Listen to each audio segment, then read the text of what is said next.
Yo, it's your boy, this is Galvin coming at you guys with the next My Life story. Let me go turn this fan off. Alright, it's better.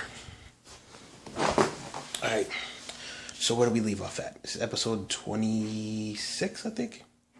Yeah, 26 or something like that. I'm always off with the episode numbers, so don't even mind me. But anyway, let's get right into it. Where we left off before was we're pretty much at the slope of everything. Everything's kind of going downhill. And I think the last thing I was talking to you guys about was like the whole situation with my dad, like how he took the last month's rent that I had and used it to fix his car. So let's just skip ahead to, and you guys already know that everything is going on with Mia. So you guys remember the last episode. So let's skip ahead a little bit and go from there on this one. So right now, let's skip ahead to where we move, where he actually leaves.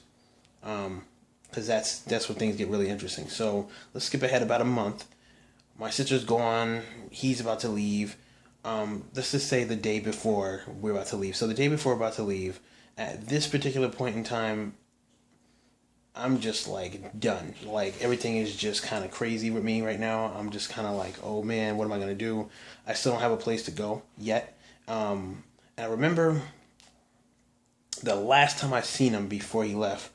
Remember, I haven't paid any kind of car insurance or anything like that because I felt like I'm not paying anything else, and I'm keeping the plates on there because I already paid so much extra. I paid like freaking 4 or 5 times what I should have been paying. So I remember walking down the steps with him and getting to the bottom of the steps, and then pretty much going our separate ways. Like, he looked all happy to leave and all this other crazy crap because he was going to North Carolina. He didn't even know if I had a place to go. Never asked. Didn't know. Didn't even give a shit. He really didn't seem like he gave a damn. Because as soon as he left, and as soon as we walked out of the apartment for the last time, I remember specifically walking down some street, like walking down one of the streets I grew up on, just walking there. I was so upset because there were so many things I was thinking about at that time. I think that was exactly the same point when my overall regret or guilt, whatever you want to kind of call that emotion, when that overall feeling hit me, it hit me like crazy. Like I was just walking. I remember I was walking down that street. The name of that street is called Lincoln Terrace. I was walking down that street, and I remember first feeling I got was anger. I was mad, angry. I was like, I can't believe this nigga just left me without me. Take my last bit of rent, and not even using it for rent, using it for his car, and then I'm sitting here nowhere to go. He doesn't give a shit. I was just thinking about all that, and I remember walking in that. First, I got really, really angry, and then that anger turned to, almost a natural instinct to look at my phone and call Mia or send her an email or something. So that was so I forgot at that moment that I was even not even with her anymore. I was just kind of like, oh man, like that shit makes me so mad. You know what? But it's all right because I'm just gonna go. Oh snap! And that was the beginning.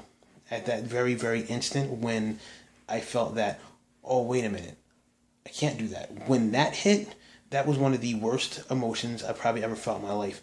It was one of those things where it's like everything is just destroyed and it's all your fault. You can't really pinpoint anything else or anybody else's reason. No one else is to blame. It's just completely your fault. That was kind of like what I felt right there. And at that point, it made true sense to me what I should have did and what I did. So yeah, like I told you guys before, I felt like this all started when she didn't do what she needed to do. But in reality, like I told you guys back then, when that happened, when she decided not to do what she said she was going to do when she turned 18, I should have left. But instead, I didn't leave, and I wanted to play games and do all this other nonsense, which led me to this exact moment where I'm sitting on the street like, oh, and to be real with y'all, I remember getting so angry and just kept walking, and then I kind of walked on that street. There's a very huge part of that block where there's no street lights at all, and I remember walking out of like a white street light, kind of like the light that I'm in now, walking from under that into the dark. And I remember it was very symbolic to me because it was just kind of like yeah, this is what I feel like. I feel like I'm literally walking into the, like I used to be in a light and then I'm walking to the darkness now. And that's kind of what I felt like. And as soon as I hit the darkness, that emotion intensified because not only was I thinking about, oh, I got screwed over, friends screwed me over, not with her no more, don't have her, all these other things. And then I was just thinking, like, as I'm walking, I'm like, yo. And then I thought about the future. I'm like, yo, I don't have a place to go. Where am I going tonight? I don't know where I'm going. I'm thinking to myself, man, it would have been easy if my father worked with me rather than, like rob me. And then I'm thinking to myself, on top of all that, I'm like, yo, on top of all that, I have a whole new set of problems to deal with that are just going to be equally as bad. I didn't want to go to Virginia, so as soon as I hit that darkness, I just broke. I remember crying about that. And it wasn't like the typical type of crying. It was almost like too much shit to deal with at once. And you guys got to think it was an accumulative thing, because this is years and years and years and years of work towards this one Mia situation. We're 26 episodes in, 25 episodes in, and ever since the first episode I was telling you about this story of this love story, essentially, about this one girl that I did all this stuff for. And if you kind of average it out to each episode being 20 minutes, 20 times 25, that's how many minutes that it took for me to explain to this point.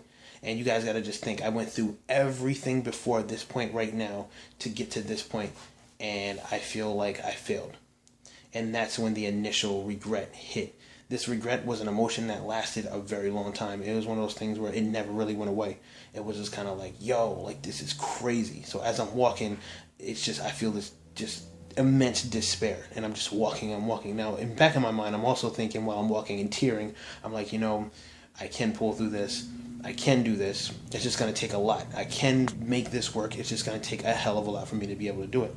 So I keep walking, and I get all the way up to the top, and then I walk up this really huge hill, and I'm on top, and I'm looking at all of Peekskill, and I'm just sitting up there, and I'm thinking to myself, I'm like, all right, I pull myself together, and I'm like, I convince myself that I can do what I need to do. So the first thing I did was, when I got myself together, I pulled it together. I was like, I'm not gonna let this happen. I'm not gonna be one of those people that's gonna get tore down by a situation like this, even though it hurt like hell. I was like, I will deal with this pain a little bit later, but right now I gotta put it aside, and I gotta figure out what I'm gonna do. So the first thing I did was went over to my boy's house, and told him the situation. We got into a long conversation, and essentially that same night we came to an idea like, hey, why don't me and you get an apartment? Because my boy was living with his dad. So he's like, why don't we get an apartment? I was like, that could work. Now, mind you, I didn't have a job at this point, and but I did have money left. Like, I kind of had a little bit of money left over, which he was like, oh, don't worry about it. We'll just, we'll do what we need to do. Long story short, let's skip ahead. In between this skip from where I'm going right now, I'm gonna go from not having a place to having a place.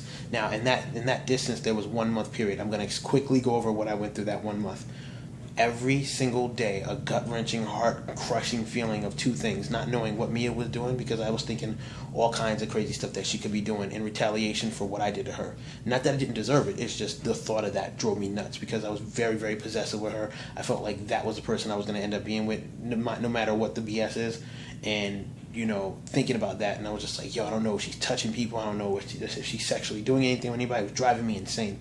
And then on top of that, it was also the guilt of what I wish, I wish I can go back type of thing. But I wasn't really thinking about that. I was thinking more along the lines of why, I just felt like a scumbag. So essentially, this is just eating me alive for that whole month. That whole month, I didn't do anything. I stayed inside. I just practically healed. I got myself manageable to where I could actually do things. A month goes by. Me and Charles get an apartment at the place I grew up in. So when we started this story, I was 14. I'm like 20-something now, but I was 14 when we started this particular story. Before 14, from 14 to in my childhood, I used to live at this particular place that we were at. We ended up getting an apartment, which was the same exact place. And I told Charles as soon as we got to the apartment, I was like, yo, I want my old room that I had when I was like 10 years old. So what happens is, Charles is like, cool, we get the place. The first night I get the place, what am I doing? I pawned a lot of my stuff, so I didn't have a laptop anymore. I didn't have a laptop or anything. And I was missing mad stuff. All I had was my car. And the first night I got the place, I had a blue sheet. It was just a regular sheet, like a regular blanket. And I had that blanket, and I was laying on the floor of my entirely empty apartment. Now, the reason I went there is because I didn't have anywhere else to go. Charles was still with his dad. He didn't move in until almost maybe 2-3 weeks later. So I'm in this place with no power at the time. No power, just laying with a blanket on the floor, like, oh man, this is better than being in the garage. That garage I used to live in. So I was just kind of chilling there. I was good, and then I was just like, yeah, well, this is pretty good. So I was there, and I was just like, all right, cool. Let me go outside for some random reason. I go outside. I'm walking around. I'm chilling. I end up running into this person. We're gonna call her. Do I want to use her real name? Yeah, we'll say that. I run into this girl named Kaya. Kaya's somebody I used to grow up. That used to live on my street a long time ago, back when I was really young, living on some street. Everybody lived on some street, but anyway, ran into Kaya on the street. When I seen Kaya, she looked completely different than I remember her. When I first met her, she was really skinny, really cool, like, cool chick, not crazy, just comical, funny girl. Like, we always kind of, I didn't like her, but she kind of liked me. She wasn't really my type, but she always kind of liked me, but I never really paid too much attention to her. And then I see her on the street. Why was she on the street? I have no idea. I see her on the street, middle of the night, coming from the train station. And I'm looking at her, and she doesn't look familiar to me because now she's like mad curvy. Like, so she was mad like curvy. Like, she was just crazy curvy. And I was just like, But I remember the face. I'm just like, you look familiar. And she's like, oh, you don't remember me? I'm like, I'm like, I have a lot on my mind. It's kind of hard. And I was like, wait, Kaya, right? She's like, yeah. I'm like, and the crazy thing is, I used to spend mad time with her. Matter of fact, we did kind of hang out and mess around a little bit as kids, really very small amount. But I see her, and I walk her all the way to her house in the middle of the night, and I walk her to her house. I meet her mom, and her mom remembers me, and I was just like, oh, we were all talking, and I ended up leaving. And then I got her number too, and I ended up leaving. And I went back to the other house and I chilled. Long story short, I was chilling. Before anything really popped off, I was there for a week. So I was there for a week, and every other time, she'd want to come chill with me, but I wasn't doing things. I was just there by myself. I wasn't able to get my money up yet. Long story short, she ends up coming over one day, and she ends up coming over. And this is right before Charles actually moves in. So she comes over and she's chilling with me, and she's like, yeah, like, tell me all this stuff that she was in a home, and all these crazy stories of like what happened to her, like the chain of events that happened to actually put her in a home. Just a crazy chain of events. And she told me all this stuff that goes down. We're just sitting there, I'm listening. By this time we had power in there. So we're just talking and we're listening. And then, one thing leads to another, and I guess I just kind of was in some mode of like, this is an easy way for me to kind of deal with my situation. So I would just pretty much just start messing around with her in that whole situation. But the first time that she came over, we were just kind of like messing around. The second time she came over, we were just full blown, just wilding out. No need to go into detail about that. But essentially, after that second time, I was just kind of like, I wasn't feeling it at all.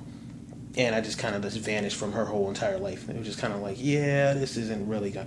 I can't use, the way it worked for me, I just couldn't use anybody else as any kind of cushion for my blow. I strongly believe that, hey, if I'm not feeling this girl, then I don't want to do anything that's going to screw over. So I just left that whole thing alone. But